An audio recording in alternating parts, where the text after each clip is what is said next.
Should you bring on a partner in real estate investing or should you not? I get that question all of the time. It is a legitimate strategy that I recommend to some people, and honestly, to others, I tell them not to do it. Today's video, we are going to break down the pros and cons of bringing on a partner or partners in your real estate investing journey to see if it's the right fit for you.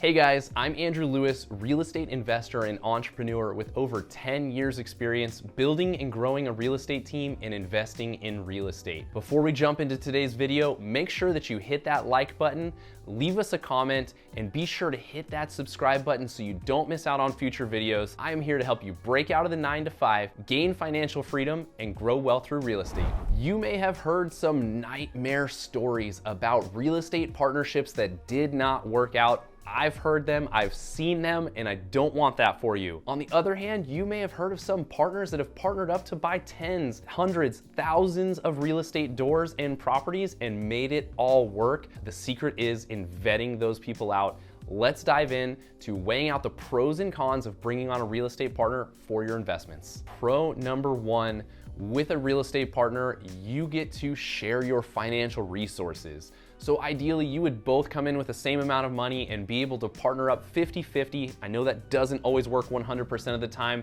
but bringing on a partner always allows you to buy a larger property with better upside and potential better cash flow because you're able to pool all of those resources together. Pro number two is shared responsibilities. Real estate investing is not completely passive. It can be if you hire people and make others in charge of the process for you, like a property management company, all of those pieces. You've got real estate agents and you've really built a great team. But with a real estate partner in your investing adventures, now you've got somebody that can share those responsibilities with you.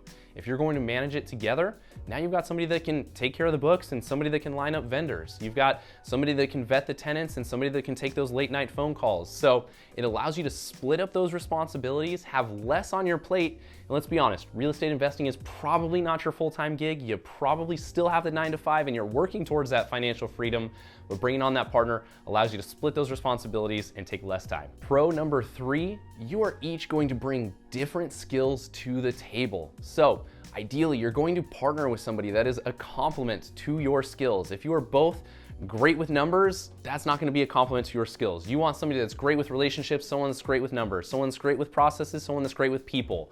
You want to have complementary roles so that you can use those as strengths. One person focuses on one area, the other on the other, and it helps you continue to grow your real estate investing business.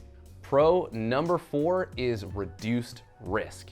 Because you're both coming in and putting money into the pot, it means less personal risk for you on your own.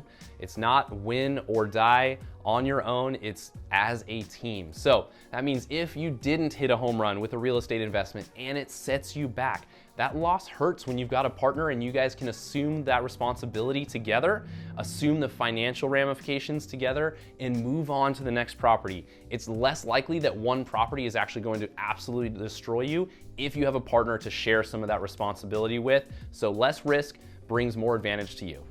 Let's dive into the negatives or the cons of bringing on a real estate partner.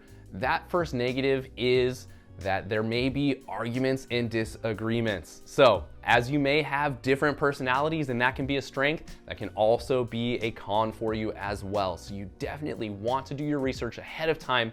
Make sure that you guys are able to logically go through things, work through things on a numbers basis. You need it all out in writing before how things are going to be decided, how the profit sharing is going to go, what your exit strategies are, because you don't want those arguments and disagreements to happen. But let's be honest, we are human and it's going to happen from time to time, and you want to be sure that you guys can work it out peacefully and continue on in that relationship. Con number two, shared profits. When you've got two people eating the same pie, that means there's less pie for you, and that's okay in some worlds. So if you're in a spot that having that partner brings that advantage to you enough that you're willing to give up, 30, 40, 50, 60%, whatever that may be that you've agreed to with that specific partner, then that's great. But to some, splitting 50-50 when they could have the whole thing is absolutely a con. So just keep that in mind. You're gonna be splitting profits. You're going to have to work twice as hard on deals to be able to make the same amount of money as if you were doing it on your own.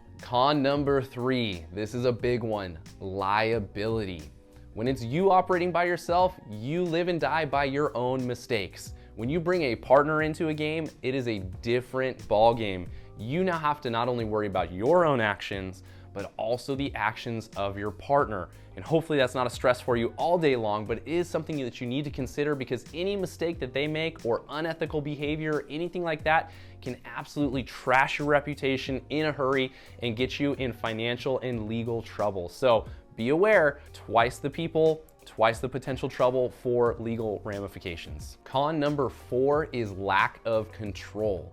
If you are somebody who wants to control things 100% and have the final say, if you bring in a partner, unless they are a silent partner, you likely are going to have to concede to some of their ideas and some of their decisions. You're not always going to be the one with the final say. So if you're somebody that needs that control and absolutely wants that final say, unless you can come to terms with that right up front, having a partner might not be for you. And on the opposite side, if the person you're partnering with wants to be the one with the final say and you're okay with that, great. But if you're not and you want to be able to work things together and talk things through, then you're definitely going to need to reconsider. But make sure that you're aware that you're going to have a little bit less control when it comes to bringing in a partner or partners to the process. So what do you think? Is a partner for you? Is that what you should do in your real estate investing? If it helps you to further your game, maybe you decide that you're going to bring on a partner to get in for 1 or 2 investments, get things rolling, pull out some profits, and then go out on your own. As long as you've clearly stated your intentions up front, then go all in. Maybe you're totally okay with just being passive, putting some money in and getting a return on your investment, then go for it.